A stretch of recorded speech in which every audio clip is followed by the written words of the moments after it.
Hello everyone, welcome back to English Classroom, and here this is KN Patil. In this lesson, I am dealing with 4 important figures of speech.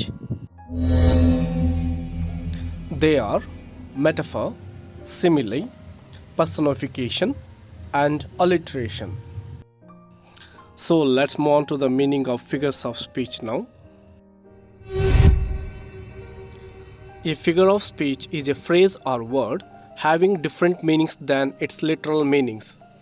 It conveys meaning by identifying or comparing one thing to another. ಅಂದರೆ ಈ figure of speech ಎಂಬುದು ಒಂದು ಪದಗಳ ಗುಂಪಾದರೂ ಆಗಿರ್ಬೋದು ಅಥವಾ ಒಂದು ಪದನಾದರೂ ಆಗಿರ್ಬೋದು.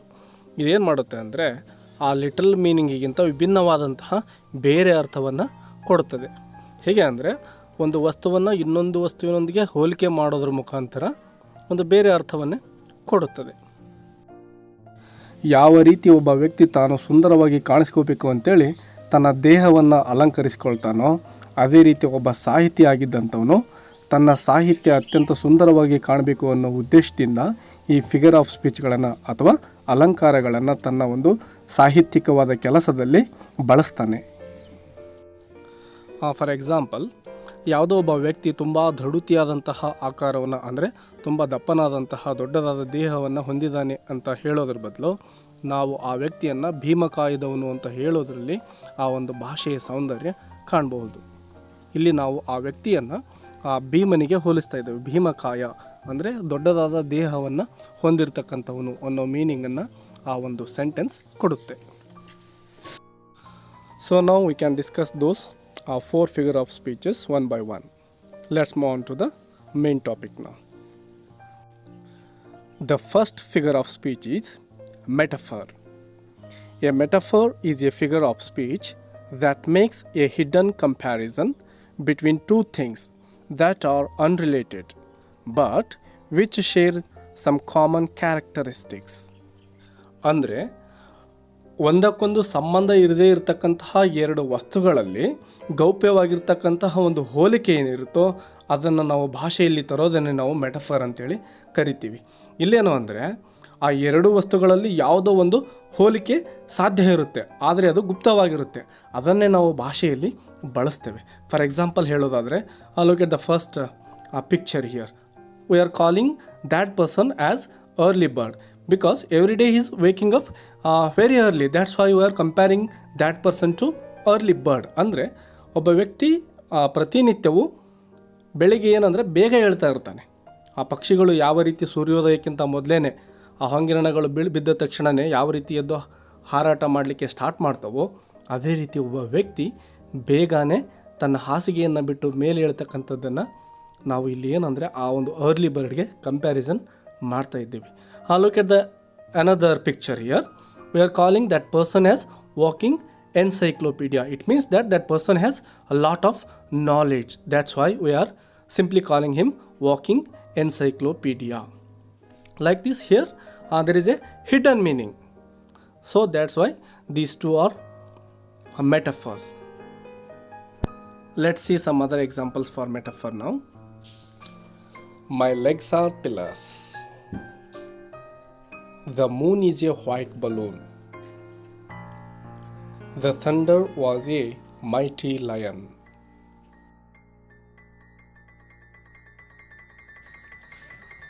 The second figure of speech is simile. A simile is a figure of speech that makes a comparison showing similarities between two different things. Unlike a metaphor, a simile draws resemblance with the help of the words like or as. Therefore, it is a direct comparison. ಸಿಮಿಲಿಯು ಸಹ ಏನಪ್ಪ ಅಂದರೆ ಮೆಟಫರ್ನಂತೆ ಎರಡು ವಸ್ತುಗಳ ಮಧ್ಯದಲ್ಲಿರ್ತಕ್ಕಂಥ ಒಂದು ಹೋಲಿಕೆಯನ್ನು ಮಾಡಲಿಕ್ಕೆ ಬಳಸ್ತಕ್ಕಂಥ ಒಂದು figure of speech ಆಗಿರುತ್ತದೆ. ಆದರೆ ಒಂದು ಡಿಫ್ರೆನ್ಸ್ ಏನು ಅಂದರೆ ಆ ಮೆಟಫರಲ್ಲಿ ನಾವು ಲೈಕ್ ಮತ್ತು ಯಾಸ್ ಅಂತಕ್ಕಂತಹ ಶಬ್ದಗಳನ್ನು ಬಳಸದೆಯೇ ಇಂಡೈರೆಕ್ಟಾಗಿ ನಾವು ಎರಡು ವಸ್ತುಗಳ ಮಧ್ಯೆ ಹೋಲಿಕೆ ಮಾಡಿರ್ತೀವಿ. ಆದರೆ ಸಿಮಿಲಿಯಲ್ಲಿ ಲೈಕ್ ಅಥವಾ ಆ್ಯಸ್ ಅಂತಕ್ಕಂತಹ ಎರಡು ಪದಗಳಲ್ಲಿ ಯಾವುದಾದ್ರೂ ಒಂದನ್ನು ತೆಗೆದುಕೊಂಡು ಎರಡು ವಸ್ತುಗಳ ಮಧ್ಯೆ ನಾವು ಒಂದು ಡೈರೆಕ್ಟ್ ಅಂದರೆ ನೇರವಾಗಿರ್ತಕ್ಕಂತಹ ಒಂದು ಹೋಲಿಕೆಯನ್ನು ಮಾಡ್ತೀವಿ. Look at the first picture. our soldiers are as brave as lions.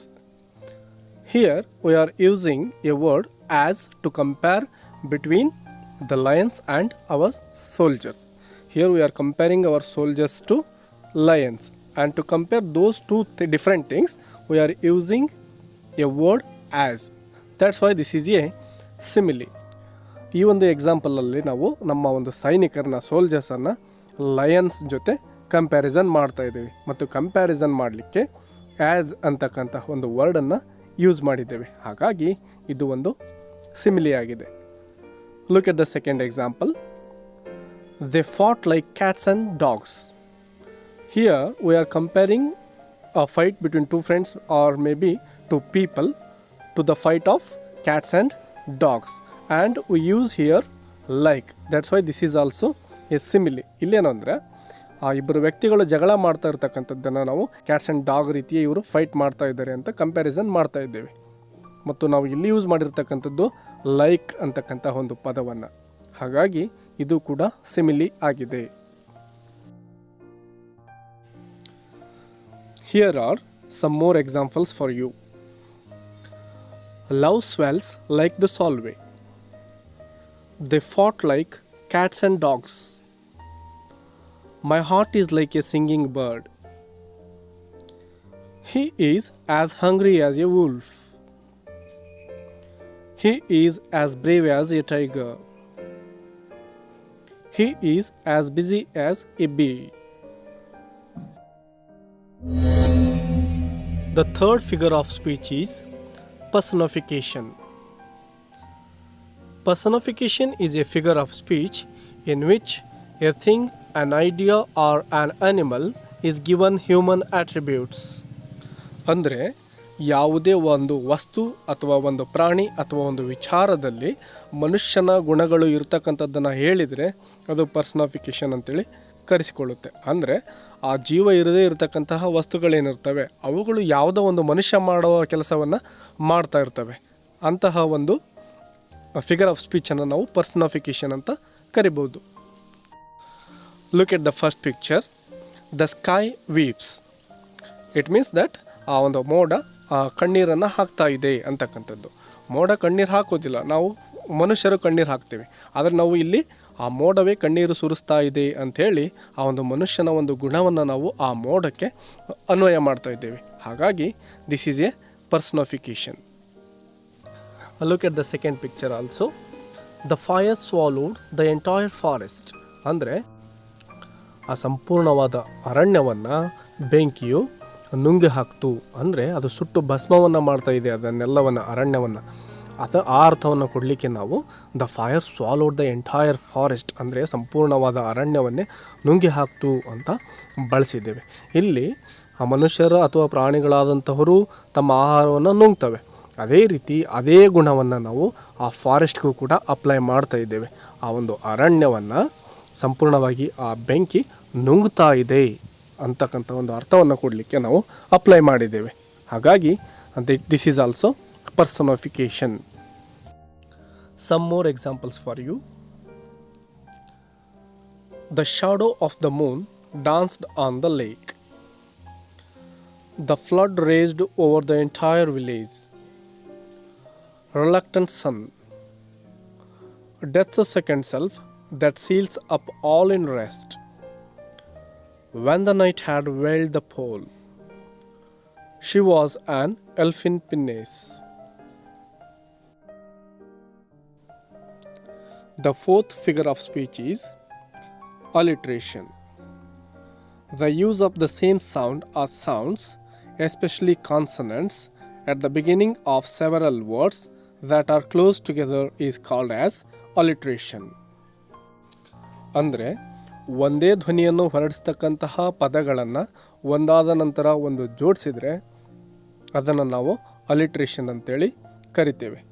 Look at the first picture here. Sheep should sleep in a shed. In this example, sh sound repeated again and again. Look at the second example. Go and gather the green leaves on the grass. Here, g sound repeated again and again. That's why this is also an alliteration. Some more examples. A big bug bit the little beetle. Lazy lizards are lying like lumps in the leaves. Measured motion. Over bank bush. Fleet steeds that follow. I will come with more figure of speeches in next videos. Until, take care and keep learning. Thank you for watching and bye.